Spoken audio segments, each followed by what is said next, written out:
In China, Chairman Mao used the strategy of vigilante gangs to target his enemies, political opponents, intellectuals, and writers. College professors in China were attacked using youth gangs, Red Guards, state-sponsored vigilante gangs, who entered the homes of the intellectuals, beat them, dragged them out into the streets, and humiliated them, and even killed them. In this way, Chairman Mao used opposing groups of people, often artificially set against each other, in order to retain his hold on illegitimate power. In Cuba, Fidel Castro uses the strategy of what is called a contra. In effect, much the same strategy. The people in the neighborhood form up around the house of the dissident writer or intellectual and begin chanting slogans and clapping and saying derogatory things and using mob tactics and mob violence to intimidate, denounce, and physically abuse the targeted dissident writer. These political activists are attacked in their homes. Plainclothes police within the mob emerge and enter the house, drag the intellectual or the dissident outside bodily, and then beat them in the street. The crowd participates in these actions and then gradually disperses. A day or two later, the state police will return and arrest the dissident and throw them into prison. These strategies have been adopted by U.S. intelligence agencies surreptitiously. The effect is vigilante violence against potential enemies, as well as setting opposing groups of people against each other in order to control them. In the United States, the targets of this state-sponsored vigilante violence are whistleblowers, political dissidents, and potential enemies on a government hit list. This program is much more complex because it incorporates a weapons development program, perfecting the use of anti-personnel, microwave, and extremely low-frequency weapons upon these dissidents and whistleblowers and targets of opportunity. However, these vigilante gangs that have been initiated and recruited by the U.S. government are in effect experimental groups themselves. The intelligence agencies are experimenting on just how far they can push groups of people and how far individuals will go and what it takes to make regular people within the community commit antisocial acts such as harassment, assault, breaking and entering, and even murder. The use of these stalking groups has a very strong racial and religious component. Different religions are set against each other, and religious groups are set upon atheists and agnostics, as well as different races such as Hispanics being used on Caucasians, or Caucasians being used on minorities. This component is the age-old strategy of divide and conquer. In order to motivate these vigilante groups, it is necessary to portray the target in the worst light possible. Initially, the standard operating procedure when a person is chosen for the hit list and for this experimental program that I call Monarch, these people are placed under audio and video surveillance for an extended period, perhaps 6 months or more, while a psychological profile and a personal contacts and personal habits profile is compiled. Virtually every bit of information about the individual that can be used against them is recorded.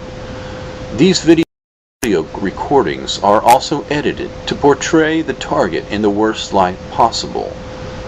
Now, these anti-personnel microwave weapons have a powerful effect on human emotions. Just by the very fact of microwaving the hypothalamus, human beings are sent into states of fear, anger, or giddiness. In other words, just by microwaving people, you can control their emotional states. Also, there are numerous patents that allow these weapon systems to, in effect, control and direct purposeful human thinking and purposeful human behavior.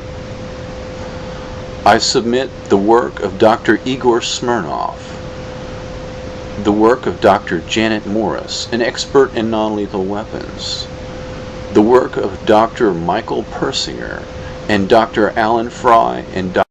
Jose Delgado, among others, as well as the patents held by Robert A. Monroe and Malik, just to name a few.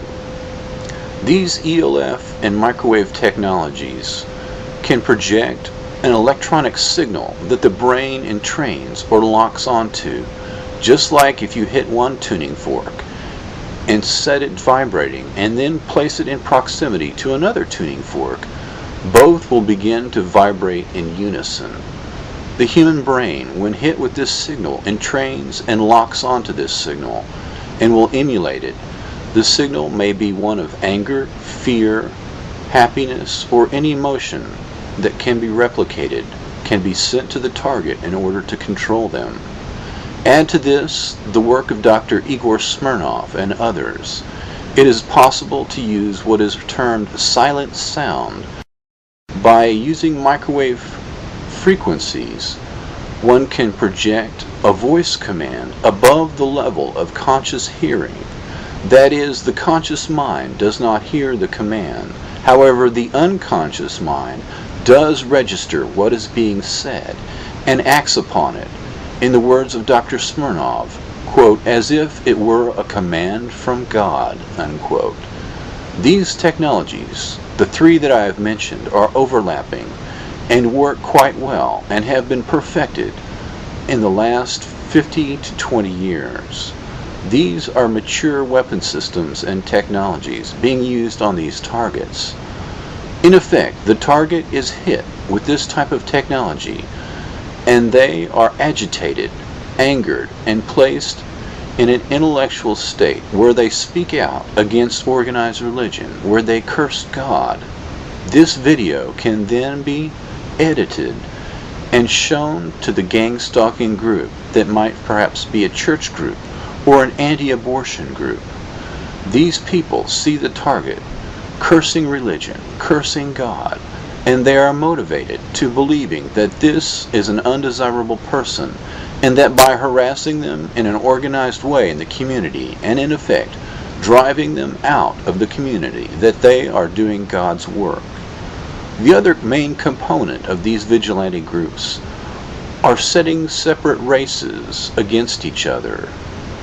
In effect, the target will be prompted using these technologies to make inflammatory statements. These racist pronouncements will then be edited and shown to the minority or to the Caucasian groups in order to motivate them to attack that person in the community as a racist, as someone who is against them because of their race.